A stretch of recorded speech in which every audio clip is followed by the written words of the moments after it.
xam nga leb bor fay la sant ñoom 12 ans ci gannaaw 12 ans ci gannaaw dañoo nangoon passeport diplomatique ñi fi nekkoon dañ leen fay seen bor waaye waruñu woon xaar ba ñu leen di laaj seen passeport diplomatique parce qu'ils ne sont plus diplomates leur règne est fini nañ ko delloo parce que suñ ko delloowul ëllëg ak si biir bu ñu fi génnee yor passeport yooyu def musiba ci réew mi ci àdduna bi mais image yu Sénégal la ñuy détériorer donc comme liggéeyatuñu pour la diplomatie sénégalaise mais dañ ko war a delloo suñ ko delloowul nag dañ ko war a jël loolu dong la amul leneen ñii it buñ fi nekkee nañu xam ne lépp lu ñu mën a def tamit ñoom tey bu subaa danañ leen ko fay loolu dong la amul leneen dañ ko war a delloo. est-ce que teelul tamit ak ni ñu koy jëlee yi est-ce que jotul woon ñu may leen temps que ñu def passation de service ñu kii après ñu doon jël passeport diplomatique. ndax teel na waaye gis nga saa waay teewlu gis nga bu doon man passeport bi duma xaar sax ñoom ñu koy jël si man maa leen koy jox parce que ñoom xamoon nañ seen biir xel ne gars yi dinañ ko jël si mais grand da ngay rafetal sa der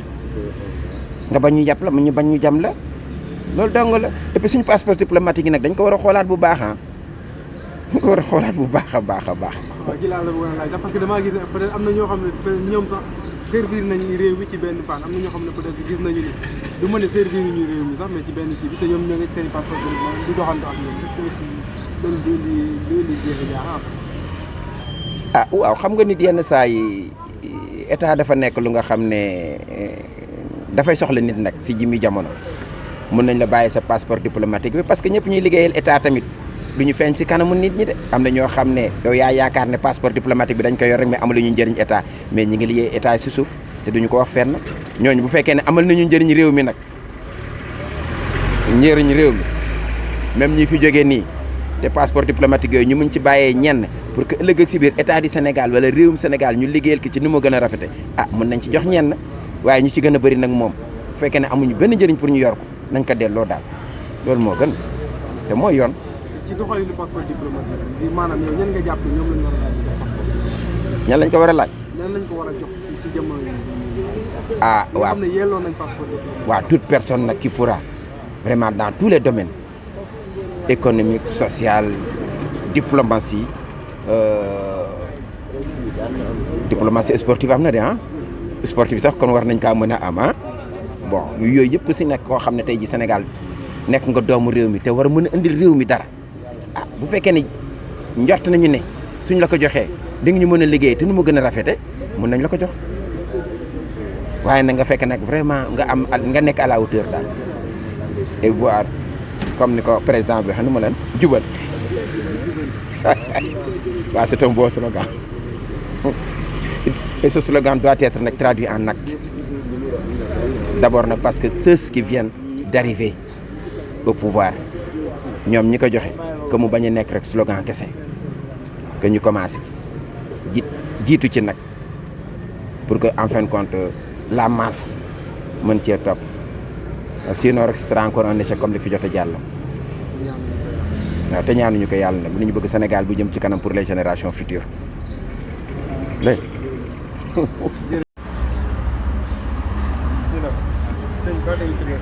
ah maa ngi tudd Babacar Diop. Babacar yi dañu la doon laaj dañoo gis que ñi nga xamante ni moo nekk ancien ministre yi ñu commencé nangu seen passeport yéen na la. waaw gis neen information mi ngi circulé dëkk bi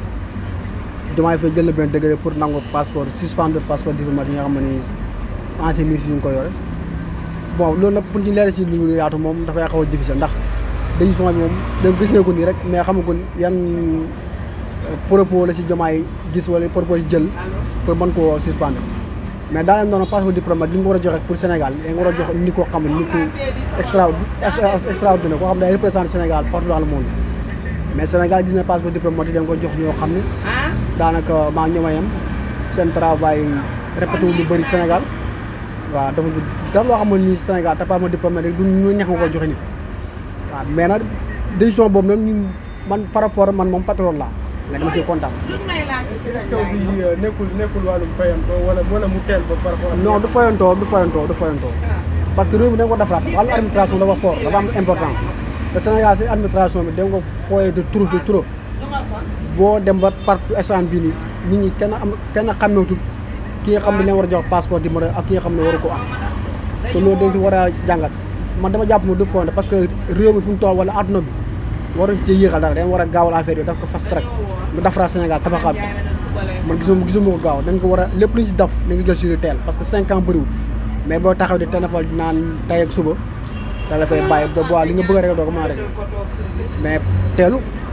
est-ce que kon confiscation passeport diplomatique war na mën a yem ci ancien ministre non ñu def recherche yi ñenn ñi nga xam ne jot nañ ko te yelloo wuñu ko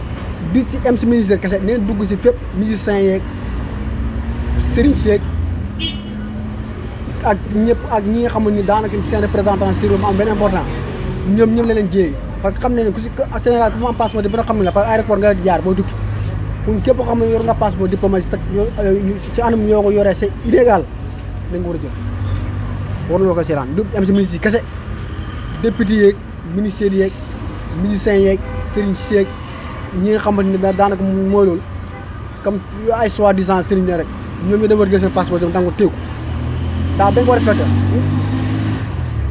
war a seen ministre kese ni ñu koy joxee tamit est-ce que yow jàpp ne war nañ ko mën a xoolaat loolu laa wax sànq dañ war a xoolaat parce que nu nga koy joxee moo tax ku jóg na passeport diplomatique passeport diplomatique du ni ku nekk nee nga ko war a jox fa am ñu ngi ko war a jox si réew mi ay nit ñu war a tànn jox leen ko ñoo xam ne dañuy servir Sénégal dans le monde entier à l'extérieur am nañ important am benn base bu yore mais ku liggéeyu dara koo xam ne ni intérêt boppam moo ko tax a jox ko war nga jox passeport diplomatique muy dem da nga ko war a xoolaat defaraat ko te xam naa yoon moom Diomaye mu ngi fi Sonko mu ngi fi te incha allah yàlla na si may ndam jërëjëf waaw ok merci